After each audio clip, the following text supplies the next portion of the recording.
Hello, dear students. This is your social science class, and today we are going to continue chapter number 10, that is New Empires and Kingdoms. This is part 2 of this chapter. So, let's begin with the first topic, the Pallavas, Chalukyas, and the Pulkashins, Prashasti.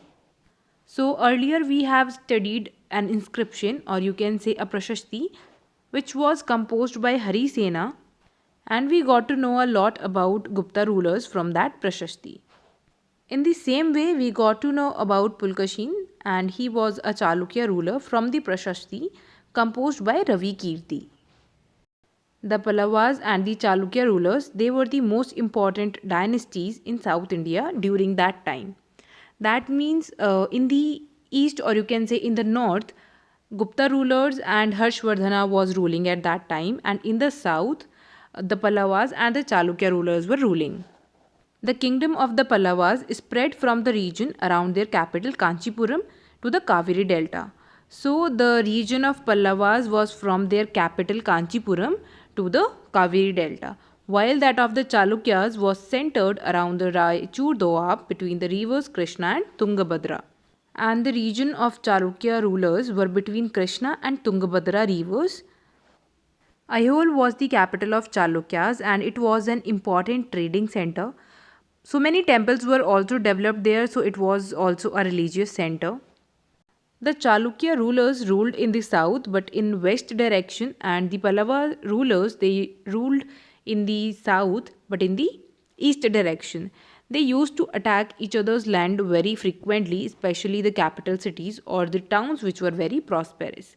The best known ruler, Chalukya ruler, was Pulkashin II, and we got to know about him from the Prashasti composed by Ravi Kirti. So, what Ravi Kirti has written in his composition is, according to Ravi Kirti, he led expeditions along both the west and the east coast. So, we are talking about Pulkashin II, who was a Chalukya ruler and ruled in the west direction, but he also led his expeditions towards east coast. Besides, he checked the advance of Harsha. There is an interesting play of words in the poem. Harsha means happiness, but the poet says that after his defeat, Harsha was no longer Harsha. So earlier we have studied that Harshvardhana was very powerful, or he was very successful in the east, but when he tried to cross Narmada river and tried to march into Deccan or in the south, he was defeated by the Chalukya ruler, that is Pulkashin II.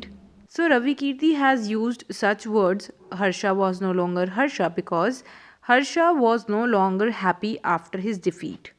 Pulkashin also attacked the Pallava king, who took shelter behind the walls of Kanchipuram. But the Chalukya victory was short-lived. Ultimately, both Pallavas and the Chalukyas gave way to new rulers belonging to Rashtrakuta and Chola dynasty. So our next topic is, how were these kingdoms administered? So we have read about Gupta rulers, Harshvardhana and Chalukyas, Pallavas. So how were these kingdoms administered? As in the case of earlier kings, land revenue remained important for these rulers and village remained the basic unit of administration. So previously land revenue was very important and the basic unit of administration are villages only. Now also it is same.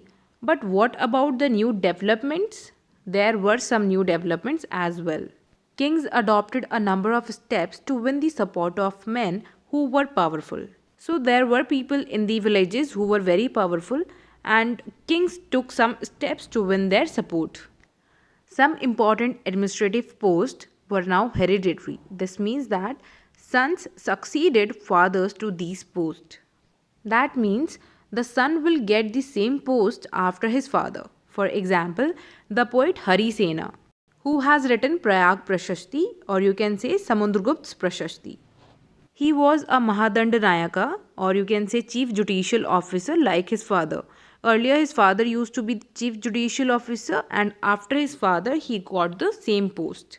Second is, sometimes one person held many offices. That means a person has multiple posts. For instance, besides being a Mahadandanayaka, Harisena was a Kumar Amatya, means an important minister. Also Sandhi Vigrahika, that means a minister of war and peace. So the conclusion is Harisena was chief judicial officer also. He was important minister also, and he was also the minister of war and peace. Besides, important men probably had a say in local administration. These included Nagar Shreshthi or chief banker or merchant of the city. So in villages or at local level, some important people they used to handle the local administration. That includes Nagar Shreshthi or the chief bankers. It also includes Sartwaha that are the leaders of the merchant caravans. It also includes Prathama Kulika, chief craftspersons who were the head of scribes. These policies were reasonably effective, but sooner or later, some of these powerful men grew strong enough to set up their independent kingdoms.